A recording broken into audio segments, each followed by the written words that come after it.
Well, shit, are you guys crazy? I post my newest video, rushing to get this video out in time, and this happens. What do I even call this video? 1,000 subscribers special? 20,000, 10,000, X is an element of all positive real numbers special? This channel and the videos have always grown really fast and have always gotten a lot of attention, and for that I can't even begin to thank you guys in a manner that's adequate to how grateful I am to all of you watching and interacting with the videos, commenting, liking, and subscribing, showing up to my house or whatever. But in all seriousness, thank you so much. In my opinion, this just goes to prove how starved we all are for some cybersecurity content. There's tons and tons of amazing authors and resources out there, and I'm so glad that I could do my part to add on to that list. And so, if you'll allow me, I'll be more than happy to continue teaching you all to the best of my ability. I've never gotten this type of interaction on any social medias before, so as crazy as this all is, I'm still trying my best to manage everything. I'm still learning. I'm still trying to balance. So, and heads up, this video isn't going to be a standard video. None of that. This is just going to be you and me getting to know each other. Let's all just chill for a bit, eh?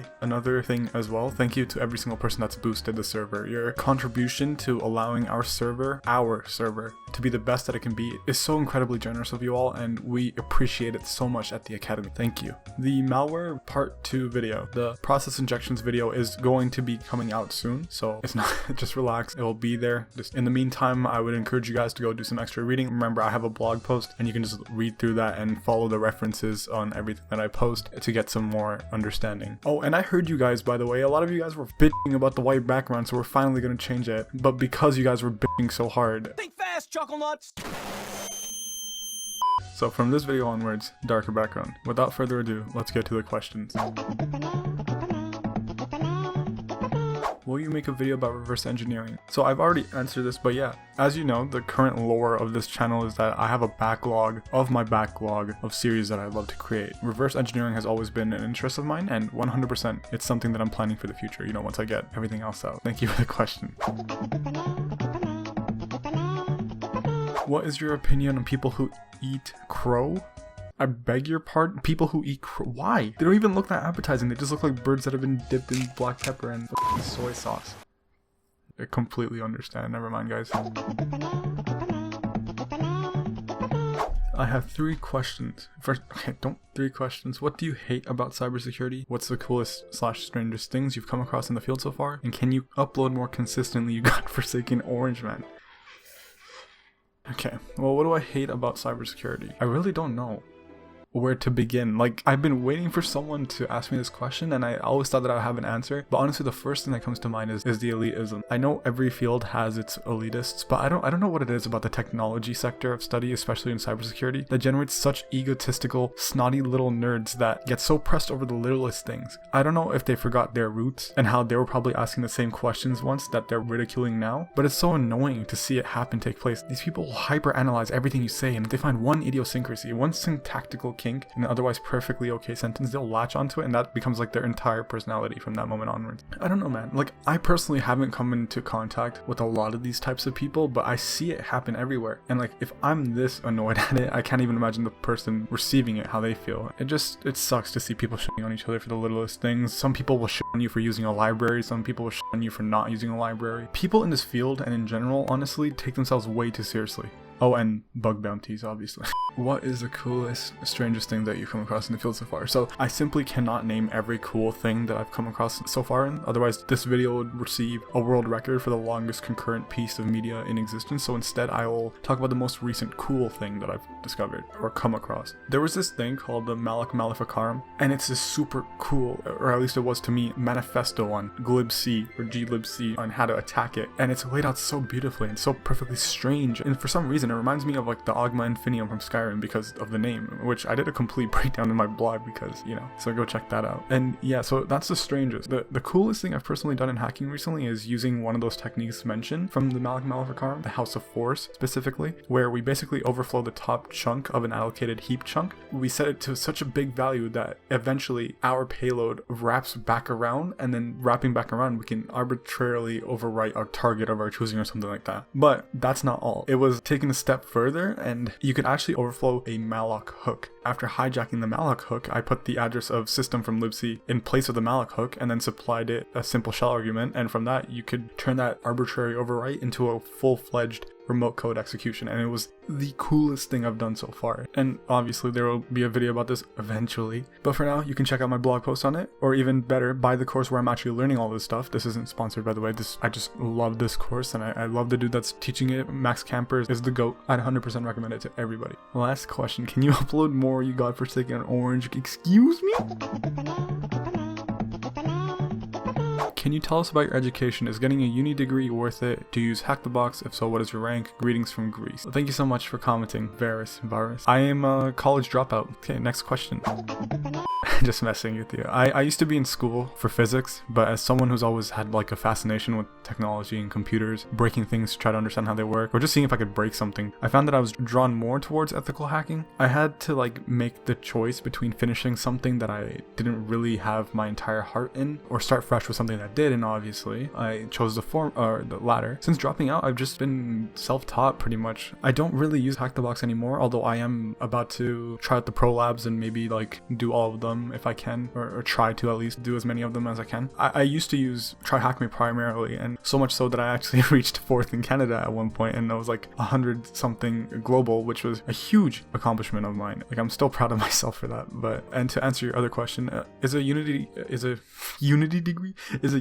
degree worth it? Well, yes and no. Like, no matter what way you cut it, a degree always looks good on a resume, and you'll find that most job postings in the tech field require you to at least have a bachelor's at minimum. However, luckily for us, tech is also one of those jobs where you can 100% definitely make it without a degree. Like, I have tons and tons of friends who've made it without a degree, but it's gonna take a lot of effort, and you're gonna have to compensate for that degree with things like constant blog posts, constant tools that you're making, constant things you just have to be putting out to the community, so that way, you know, when someone's trying to hire you, they're gonna look at what you have to offer based on that, since you don't have that degree. And also, certifications are huge in this field. That's pretty much gonna be your primary crux. You're gonna have all these certs. That is the biggest thing. Again, you can probably even do it without certs. Again, it's a very difficult question to answer because there's so many factors. I know some people that have gotten pen testing gigs without a degree or certs. I've know people that have certs and a degree that don't have a pen testing gig yet, or a red team thing yet. Like, you just have to really gauge the environment, and while you're doing that, just make sure you're constantly outputting. But yeah, please don't mistake my words. I'm not telling you guys to drop out like I did. That's too big of a decision, and I'm not willing to proxy that for you guys. It's only something you can answer for yourself after some introspection. School was never for me. Not to say that I was shit. I was. Up until grade 11, I've always been a C student, and then I started trying and I became an A student, but then grade 12, lost motivation and went to... What? It's only something you can answer for yourself.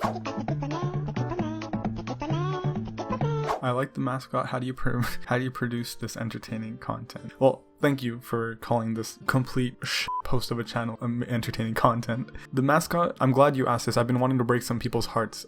Guys, this isn't my drawing. I used a site called PicCrew to create this avatar, after which I just draw my own emotions over it or stuff like that. I haven't been able to find the exact module that I used to make this one, which is why I put that line in my description, and I'd 100% be open to using a new avatar to make my videos if there are any talented artists out there. Wink, wink. But besides that, I start by finding a topic I'd like to make a video about, researching it, creating a script, recording the audio, and then editing the video, and finally publishing it. And by far the longest part of this procedure is editing. Man, it takes forever to edit these videos, but your guys' reaction to them, the love and support, makes it also worth. So thank you guys, and thank you Yassine for this question.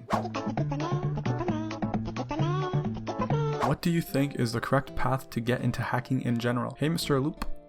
There isn't one. Every hacker treks their own path and on their own journey. I know that this is such a cookie cutter response to this shit, but like, genuinely, there is a general direction that you can take to learn hacking. The biggest thing I tell people new to hacking is to start off with general computer stuff, right? Get good at an operating system, learn networking. After networking, you can start looking into programs or platforms like Try Hack Me or Hack the Box, and even now Try Hack Me just has modules to teach you from scratch. So I'd suggest Try Hack Me for new people, since it definitely holds your hand a lot more, although I haven't been on Hack the Box in a minute, so I don't know if it's still the case where, you know, Hack the Box will just drop you out of a plane without a parachute. So that's another thing you might want to look at. And research. You'll find so many amazing blogs, videos, and talks that'll teach you so much. TCM has done so much for the community, and you'll definitely learn a lot by looking at some of his videos.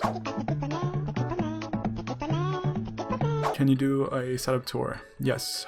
for sure. Typically setup tours are their own little dedicated videos, but I'll try to any percent speed run this.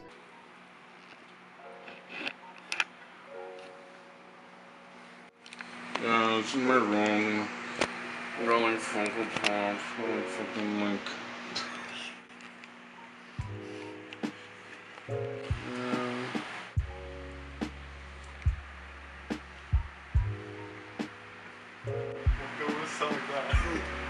Yeah, some shit. Yeah, I got my books. I've got my PC over here. Yep. I love Pokemon. I love Pokemon, man. I'm a baby. Star Wars, my favorite franchise. I love Donald Glover. Funko Pops. You like my rhinestone? It's not the old one.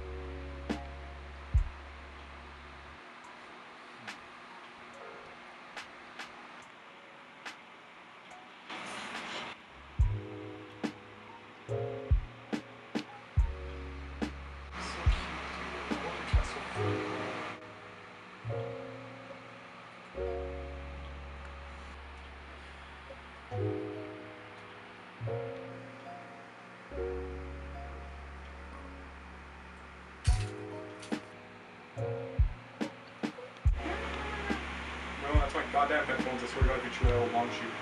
Merlin, you're chewing my goddamn headphones. I swear to God, I'll launch you.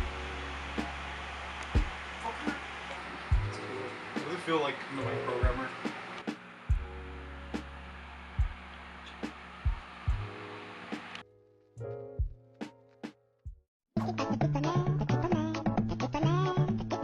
How did you make these explosions while typing? So this was on the malware development video. I've been getting a lot of these kind of questions like what's your theme? What's the extensions you use? What about the animation? And even though I have it pinned, people are still commenting, but you know, no biggie, I'll just answer it here. I'm using the power mode extension in Visual Studio and I've customized it a bit, which you can see here. And the theme is called My Yukai Reversal. And there's this really cool thing that I have as well where I've just changed the cursor to make it smooth and it just feels so nice. Are you planning any content for network related topics? Would love to see your take on some of the areas. Hey Boba Puke, nice name. Yeah, I'm going to cover as much as I can. I will definitely be delving into networking, Active Directory, and all of that eventually. Thank you so much for your question. And thank you for commenting. Okay, time for Discord questions. Oh god. Discord. How do I heck help me? I want Bobucks. Also, will you ever go to Australia? And what do you think about fairy bread? Okay, do you see what I mean? Literally a hyper-concentrated microcosm of degenerate heretical blasphemy. Will I ever go to Australia? Let me think. Fuck no. Australia is literally a spore sandbox. You guys have animals that your animals haven't ever seen or heard of. Okay, no, I'm kidding. I'd definitely visit. By visit, I mean like step 1 foot into the airport and go straight back. It's too hot, man. But fairy bread is pretty cool. Super dupers, we don't talk about super dupers. On a scale of 1 to 10, how degenerate weeb are you? Also favorite anime. Okay, let me tell you something. I am not a weeb.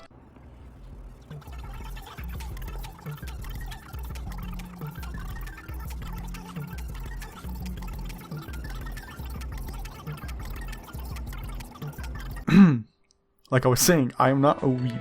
10 though, probably for real. My favorite anime?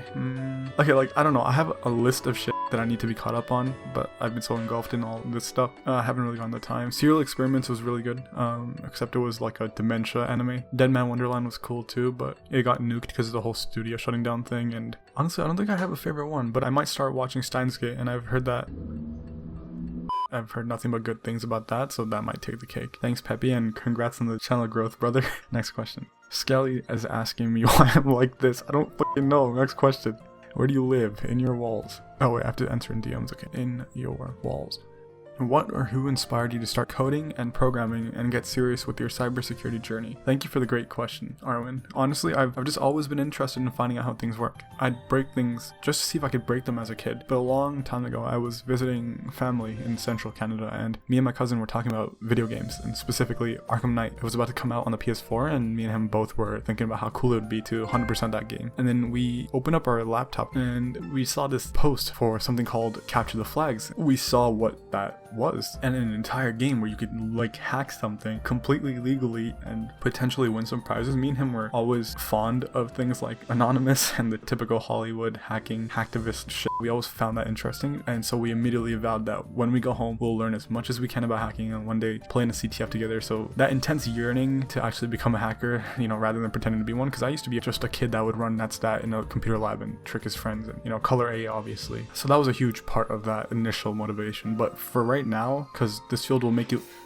eventually will get burned out sometimes if you're not careful. And so right now what's motivating me is teaching. Number one, I want to be able to teach you guys so that you guys can protect yourselves from things like this. And secondly, I've met so many cool people on the server and through different social things, and they are my motivation. Like, some of these people are so wickedly smart, and I'm surrounding myself around them constantly, and it just inspires me to get better and better and better. So to all of these people and more that I haven't even mentioned in here, I thank you guys for being my source of motivation. And it's so wholesome to be in a server where you can literally just grow alongside someone, learn something together with them. There's so many techniques out there to learn, way too many to list, that it really does motivate you. Like, it's like you have this entire list to conquer, and there's so many resources out there that you can learn it. So that. Also, Mr. Robot, obviously. Thank you so much for asking the question, Arwen. Speaking of actual questions, what recommendations do you have for people to stay safe who aren't cybersecurity super soldiers? And what's your favorite hacking media? Don't answer Mr. Robot. Well, in my opinion, the safest you can be from online is to not be online or connected to the internet at all. But practically speaking, honestly, most of the time it's just a matter of educating yourself on some common techniques, like some phishing techniques, and just reading about how certain types of attacks are done. And you don't have to have a super deep intrinsic understanding of these attacks, but just enough to like warrant a tilt of the head if something out of place arises, just so you can spot it and not just any percent speedrun getting yourself infected. Generally, if something looks suspicious, it's more beneficial to be on the skeptical and safer side and not interact with it at all. Obviously, some of the general tips, you know, like don't click on random links, don't supply data in sites using HTTP, since all that data can easily be interceptable and isn't encrypted. Don't download random things, don't give people sensitive information. I'll link some more resources for you guys to read up on regarding these matters in the description. But if you want to keep yourself protected, just please read them. And my favorite hacking media, I'm assuming by media you mean like any media, and if that's the case, then I have one for each sector of media. For games, there was this game that came out called Hacknet, which was amazing. It was so much fun to play. And there was also this game called Else Heartbreak, and Watch Dogs 2 was also fun as hell. If it's a talk, it would have to be the one given by Zaz on what happens when you steal a hacker's computer. It was so funny and incredibly intriguing, and I'm gonna leave a link to the descriptions as well. It's probably my most favorite or most life-changing DEF CON talk, because that was probably like one of the first few that I watched. But if we're talking movies and hackers, the movie so far, solely by the cultural aspect of it, TV shows, Mr. Robot. And at the time of this video, that seems to be all the questions. Thank you all so much for watching. The next video on the malware development series will be out after this video, and starting now, again, everything will be on dark mode. And again, thank you to everyone supporting the Discord server with the boosts, and to all of you incredible people that have commented, liked, subscribed. This has been an incredible journey so far, and thank you for allowing me to share my passion to you all, and thank you for receiving it with open arms. The last video absolutely blew up, and it's clear to me that we're all starved for content like this, so I'll do my best to get this hunger satisfied. I love you guys, and until next time, goodbye.